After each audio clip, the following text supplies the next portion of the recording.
It's time to take a look at what's happening around Wyoming for Friday, September 12th. I'm Wendy Kaur, bringing you headlines from the Cowboy State Daily Newsroom, brought to you by Wyoming Interventional and Vascular Associates. WEVA offers the best solution for treating tired, aching, and swollen legs at Wyoming's only IAC-accredited vein facility. With virtually no downtime and minimal risks, if you're ready for relief, see what WEVA can do for you. Schedule a consultation at caspermedicalimaging.net/WEVA.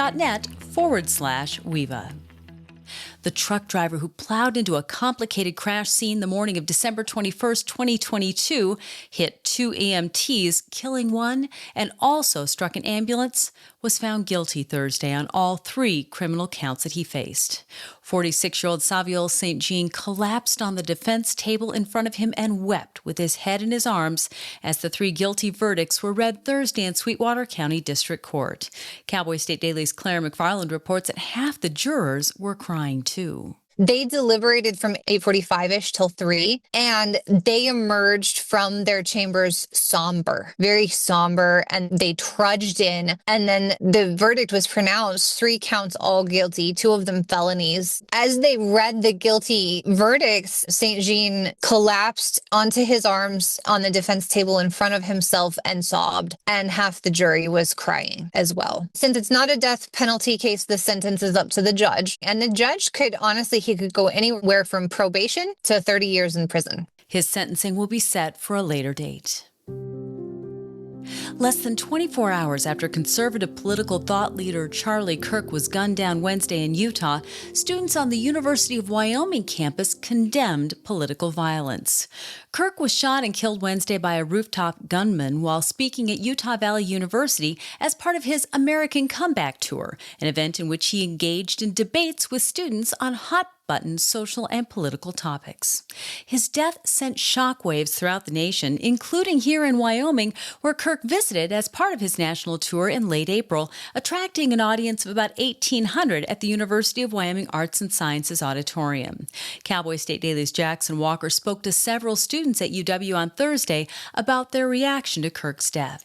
While students across the board condemned political violence, there certainly was a different variance of reactions about what happened to Charlie Kirk and kind of Kirk's legacy in the U.S. as a whole. Now, some students were very forcefully against something like this. They were saying that political violence should never happen, that Kirk's death was very sad. I actually spoke to a student that admitted they cried when they heard the news. Others were less so. I spoke to one student in particular who said that they were glad that a voice like Kirk's is out of the spotlight. Their words exactly. The person credited with financially kickstarting Charlie Kirk's Turning Point USA organization was a rags-to-riches Wyoming businessman who ran for state governor in 2018. When the group started, Kirk was 18, and Claire McFarland reports that Wyoming multimillionaire Foster Freese saw something in him. Kirk was actually really public about that, publicly crediting Foster Freese with jump-starting this organization that started off with a few $1,000s and now is in the multi-millions. And so I was trying to find someone in Wyoming who could talk about what potentially Freese saw in Charlie Kirk and how that happened. And my search actually led me right back home to the original co-founder of Cowboy State Daily, and that was Annalise Wiederspoon, who was also on close terms with Freese around 2018. And saw this relationship with Charlie Kirk and Freese because she was receiving the funding and hatching the idea for Cowboy State Daily. By the time of his death, the 31-year-old had become one of the most powerful political voices from the conservative and Christian right, especially young people. Rocky Mountain Power appears set to capture more of that nearly 30% rate increase that the Wyoming Public Service Commission blocked after a federal judge ruled that the state's adjustment cheated the company of $23.5 million in reasonably incurred operating expenses.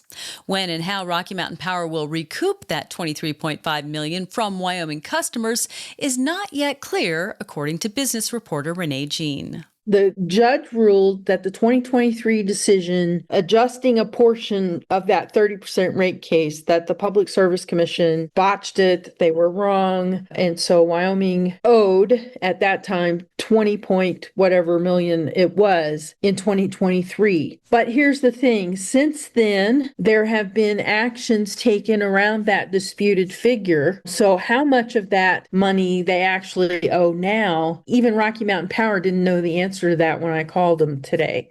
A spokesperson for the company said it will take time to figure out how much of that figure is still owed to the company, as well as how it should be recouped going forward.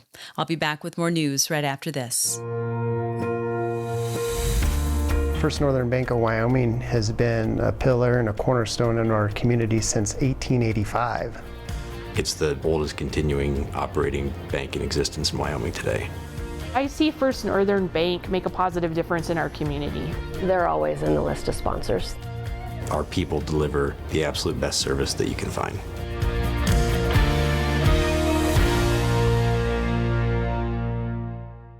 The status of about 3,000 Wyoming Mustangs has turned into a continual legal back and forth. Horse advocates opposed to rounding them up have the upper hand, at least for now. Mustangs in 3 herd management areas, or HMAs, have become the crux of a protracted legal battle between the Bureau of Land Management and wild horse advocates.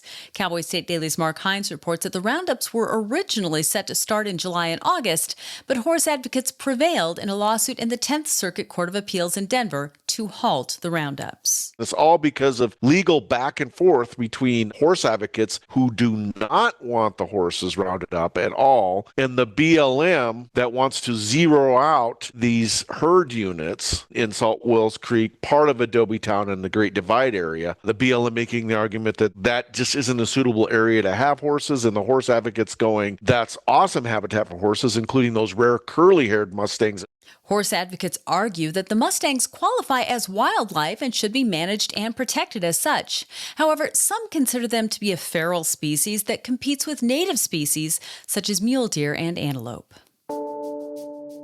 A Mills man who died after a 5-hour standoff with law enforcement Wednesday was not shot by officers. That's according to the Natrona County Sheriff's Office, who did identify the man who died as 42-year-old Zachary Albrecht.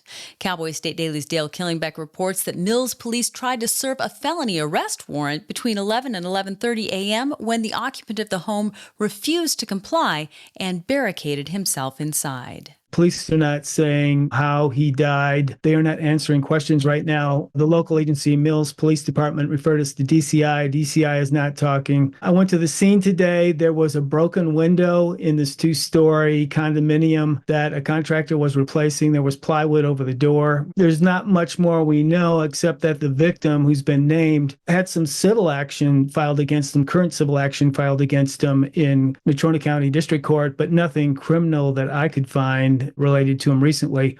Natrona County civil court files show Albrecht recently had been involved in a landlord-renter dispute about an apartment directly across the street from where the standoff took place on Wednesday.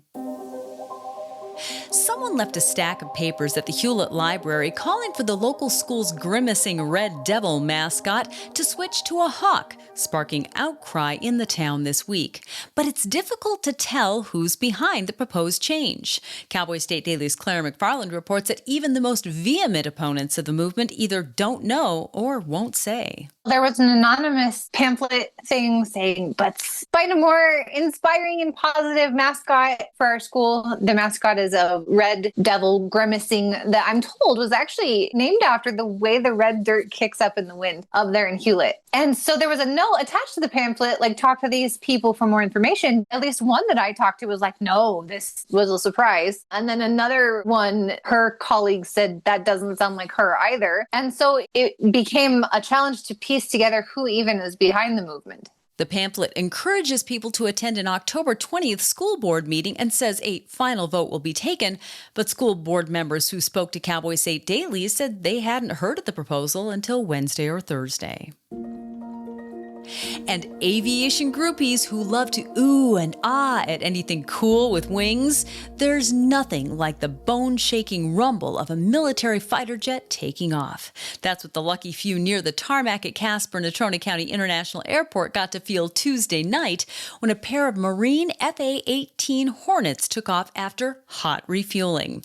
The general manager for Aero Center Casper told Cowboy State Daily's Greg Johnson that locals better get used to that deep-in-your-soul feeling of military jets taking off because the airport this year began fulfilling a new contract to service military aircraft. They have an agreement, they have a contract with the military to do hot refueling for their aircraft. They put down and they refuel while the engines are still running and they go back up. And they don't just refuel, it's like a truck stop. They run snacks out to them, granola bars, Uncrustables, things that they can hold in their hand. What's really fun is that these airport people, career aviation people, been there for decades, they still get really excited and giddy when these cool aircraft land. But when they take off, man, the power that they have, they say you don't just hear it, you feel it, and it's just a total experience.